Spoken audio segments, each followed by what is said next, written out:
just about as proud of this vacuum design as I am of the entire robot. But basically, I've tried to make each part 3D printable. So you have this top piece, you have the first insert, and I believe I'm going to scale all this down a little smaller. But overall, for prototyping, I'm really happy.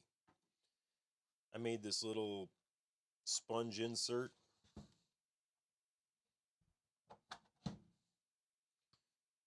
Both these pieces come apart, makes it more 3D printable.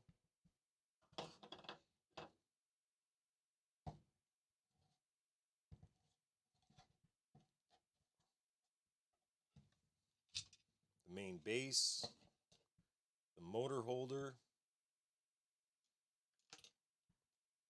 and this is what I was talking about. I added a second bearing support in the bottom of the static fan. So the shaft is actually supported by two bearings and snaps right into place. And the first testing, that's kind of why I'm taking it apart, see if anything happened, but so far it looks great.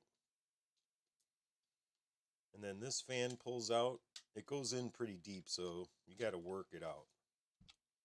And have it in so many pieces is what makes it printable. And you know, if something breaks, you only have to print the piece that broke. So all I'm getting to break right now is this shaft, and that shaft runs through the impeller and then is snapped on by that bearing. And you can see I put it really tight. It probably got heated up, so it does not want to come out. But other than that, it didn't warp. Everything's there. You can see how nice that spins. That snaps into here.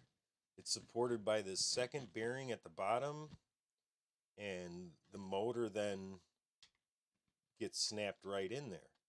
So that's how I'm dealing with the 3D printed vacuum setup, one piece at a time. I hope you thought that was cool. Thanks for watching. Please like and subscribe.